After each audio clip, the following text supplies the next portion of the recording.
অতীত নিয়ে কখনো পড়ে থাকতে হয় না, ভবিষ্যৎ নিয়ে ভাবুন। আর যদি সেটা না পারেন তাহলে বর্তমান নিয়ে বাঁচুন। অতীতের কথা বা অতীতে পাওয়া ব্যথা কখনো নিজেকে স্পর্শ করতে দিবেন না। ভালো সময় খারাপ সময় আসবে যাবে, কিন্তু ভালো সময়কে আঁকড়ে ধরে বেঁচে থাকতে হবে। হ্যালো ভিউয়ার্স, আসসালামু আলাইকুম। This is me from my page Tasmin Akter family. সবাই কেমন আছেন? দেখেন, এই তো কয়েকটা দিন আগে কত কন্ট্রোভার্সি করলেন আপনারা সবাই আমাদেরকে নিয়ে। বিশ্বাস করেন, আপনাদের এই সমালোচনায় আমাদের কোনো যায় আসে না, কিচ্ছু যায় আসে না।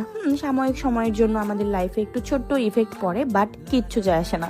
একটা মজার বিষয় কি জানেন, আপনারা যে আমাদেরকে নিয়ে এই কয়েকটা দিন ধরে এত কথাবার্তা, এত সমালোচনা, এত ভিডিওতে নেগেটিভ পজিটিভ কথাবার্তা, আপনাদের সবার কারণে কি হয়েছে জানেন, আমার পেজের রিচটা না অনেক উপরে উঠে গেছে।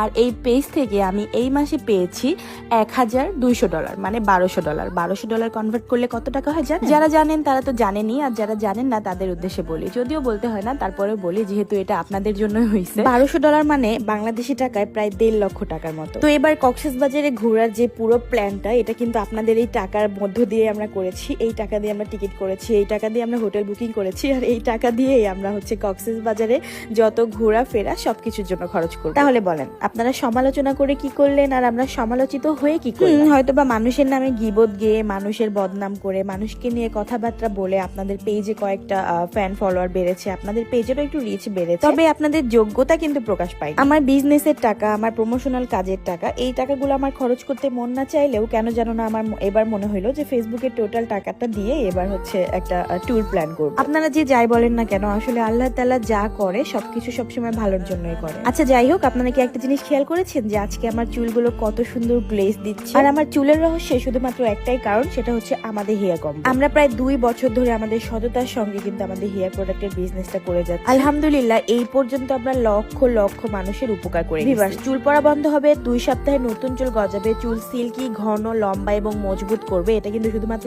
আমার কথা না। আমার হ্যামিলি ফ্যাশন হাউস পেজটা একটু কষ্ট করে ভিজিট করে আসবেন এবং লক্ষ লক্ষ হাজার হাজার কাস্টমারের কিন্তু সুন্দর সুন্দর রিভিউ পেয়ে যাবেন। আরো একবার বলি, ঈদ উপলক্ষে কিন্তু 28% ডিসকাউন্ট দিয়েছি আমি আমার প্রোডাক্টের উপর। তো এখনই দেরি না করে খুব তাড়াতাড়ি আমাদের প্রোডাক্টটি পারচেজ করে নিন এবং আমার মতো এত সুন্দর, লম্বা, ঘন, সিল্কি এবং মজবুত চুল বানাই। খুব সহজে আমার পেজটি খুঁজে পেতে আমার ক্যাপশনে পেজটি মেনশন করে রাখুন। কক্সবাজারের উদ্দেশ্যে আমরা পাবনা থেকে রাত 12টার সময় একটা প্রাইভেট গাড়ি করে রওনা দিই ঢাকার উদ্দেশ্যে। ঢাকায় আমরা পৌঁছাই 6টার দিকে। তারপর 6টা বাজে আমরা আমার একটা ফ্রেন্ডের বাসায় উঠেছিলাম, সেখানে বেশ কয়েক ঘন্টা বিশ্রাম করে, সেখানে খাওয়া দাওয়া করে আমরা আবার চলে যাই এয়ারপোর্টে। আমাদের কক্সবাজারের ফ্লাইট ছিল 4:30টার দিকে। আমরা 4:30টার দিকে বিমানে উঠি, দেন আমরা প্রায় 40-45 মিনিটের মাথায় কিন্তু কক্সবাজার চলে আসি। জীবনে এই প্রথমবারের মতো আমার প্লেনে জার্নি করা। প্লেনটা যখন উপরে ওঠে তখন আমার অনেক বেশি মাথা ঘুরতেছিল, আর যখন অনেক বেশি উপরে ওঠে তখন একটু কান অফ হয়ে যাচ্ছে।